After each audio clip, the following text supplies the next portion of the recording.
नमस्कार मंडळी, हा बघा तांदळाचा चौपट फुलणारा एकदम खुसखुशीत असा पापड बनवतोय. करायला एकदम सोपे आहे. खूप छोटे छोटे टिप्स सांगितलेले आहे. पापड चौपट फुलतोय, अजिबात तेलकट होत नाही आणि खायला एकदम खुसखुशीत होतोय. तोंडास टाकतात पाणी होतंय. व्हिडिओ स्किप न करता संपूर्ण बघा. चला तर रेसिपीला सुरुवात करूया. नमस्कार, मी दीपाली, रेसिपी हाऊस मराठीमध्ये तुम्हा सर्वांचे खूप मनापासून स्वागत. इथे आपण तांदळाचे पापड बनवण्यासाठी 1 किलो तांदूळ घेतले. ते आदल्या दिवशी आपल्याला स्वच्छ 2-3 पाण्याने धुवून घ्यायचे आणि रात्रभर पाण्यात भिजत घालायचे. तांदूळ स्वच्छ धुल्याने पापड पण एकदम पांढरेशुभ्र होतात. तांदूळ स्वच्छ धुवून घ्यायचा आहे. इथे मी रेशनिंगचा तांदूळ घेतला आहे. तुम्ही कुठलाही जुना घ्या किंवा रेशनिंगचा असला तर एकदम बेस्ट पर्याय. रात्रभर पाण्यात भिजत घालायचं आहे. दुसऱ्या दिवशी सकाळी पुन्हा 1-2 पाण्याने धुवून घ्यायचं आणि कपड्यावर सुकत घालायचं आहे. आधी आपण हा पाण्यातून काढून चाळणीवर निथळत घालायचा. चाळणीत काढला की यातलं पाणी एक्स्ट्राचं निघून जातं. नंतर आपल्याला कपड्यावर सुकत घालायचे. हवेत सुकवा किंवा तुम्ही उन्हात सुकवले तरी चालतील, काही हरकत नाही. कोवळ्या उन्हात सुकवायचे, नाहीतर दिवसभर तुम्ही फॅनखाली घरात सुकवू शकता.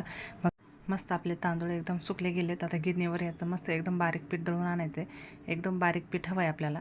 तांदळाचं पीठ तयार झाले. आता तुम्ही यातलं सगळं एकखटी करू शकता किंवा मग यातलं जसं लागेल तसं तुम्हाला थोडं थोडं करू शकता. इथे मी 1 पातेलं भरून पीठ घेणार आहे. त्यासाठी 1 पातेलभर पाणी गरम होण्यासाठी ठेवले. पाणी उकळलं की त्यामध्ये पापड खार, मीठ आणि तीळ घालायचे. फक्त बाकी मी काहीच घातलेलं नाही आहे. 1 किलोसाठी 2 चमचे पापड खार, 2 चमचे तीळ आणि 4 चमचे मीठ किंवा चवीनुसार घालायचे आणि पाण्याला उकळी आली की पीठ पाण्यामध्ये टाकायचं आहे. पिठाला आधी चाळणी मारून घ्यायची, म्हणजे त्यात पिठाच्या गाठी वगैरे नसल्या पाहिजे. मग कारण नंतर खिशी घेतली का त्या गाठी तशाच शिजतात. फक्त 5 मिनटं आपल्याला झाकण ठेवायचं आहे. पातेल्यातलं पाणी पिठावर वरती आलं का लगेच आपल्याला हे पीठ घेरून घ्यायचं आहे. कारण जास्त वेळ शिजत ठेवलं ना त्यामध्ये गाठी होतात. ही महत्त्वाची टिप आहे. कारण आपण नागलीसारखं जर हे पीठ शिजायला घातलं ना तांदळाचं पटकन गाठी होतात. त्याच्यामुळे हे लगेच पीठ घेरून घ्यायचं आणि नंतर याला वाफ जास्त द्यायची. आणि बघू शकता पिठाला पाणी कमी पडलं आहे. तांदळाच्या पिठाला खूप पाणी लागतं, तसं नागलीला लागत नाही. जवळपास डबल पाणी लागतं. यामध्ये गरम पाणी मी टाकले. पाऊण पातेलं मला पाणी लागले. तुम्हाला थोडंसं कमी जास्त लागू शकतं. मस्त पूर्ण घेरून झालं का गाठी वगैरे सगळ्या मोडून घ्यायच्या आणि खाली गॅसवर किंवा चुलीवर तवा ठेवायचा आणि त्यावर हे पातेलं ठेवायचं आणि 15 ते 20 मिनटं मस्त दणदणीत वाफ बसू द्यायची. मग अजिबात तुमचे पापड चिरटत नाही किंवा तुटत नाही आणि मस्त असे पापड होतात. पीठ बघा एकदम लोण्यासारखं मऊ लुसलुशीत झाले.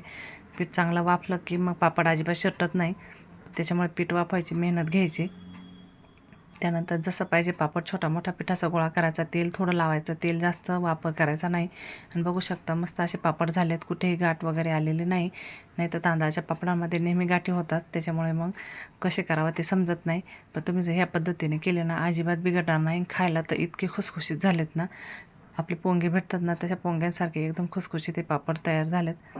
खायला एकदम चविष्ट लागतात. फक्त मीठ आणि तीळ घातले. तुम्ही खसखस पण घालू शकता आवडत असेल तर. आणि खाटेवर किंवा साडीवर तुम्ही जसं तुमच्याकडे साधन असेल त्यानुसार वाळत घालायचे. मस्त दिवसभर वाळू द्यायचे. बघू शकता एकसारखे सर्व पापड झाले. तुम्ही छोटे मोठे तुमच्या आवडीनुसार करू शकता. कुठेही तुम्हाला पापडमध्ये गाठ दिसत नाही. असं जर आधी घेरून जर पीठ वाफवलं ना अजिबात गाठ बनत नाही. ही टीप महत्त्वाची लक्षात ठेवायची. त्यानंतर मस्त कडकडीत वाळून घ्यायचे. 2-3 दिवस वाळल्यानंतर बघा तळून दाखवते. तेलामध्ये सोडल्यानंतर बघा चौपटच फुलतोय. दुप्पट तिप्पट पण नाही, एकदम चौपट हा पापड फुलतोय आणि अजिबात तेलकट होत नाही.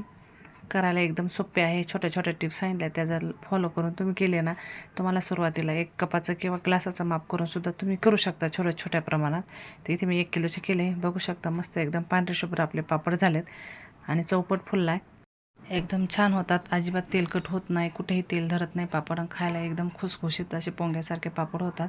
आणि मेन माझे पापडमध्ये गाठी अजिबात होत नाही. करायला एकदम सोपे आहे. तुम्ही नक्की ट्राय करा. तुम्हाला रेसिपी कशी वाटली कमेंटमध्ये नक्की सांगा. आवडली तर लाईक शेअर सबस्क्राईब करायला विसरू नका. पुन्हा भेटू अशा छानशा रेसिपीसोबत. तोपर्यंत धन्यवाद.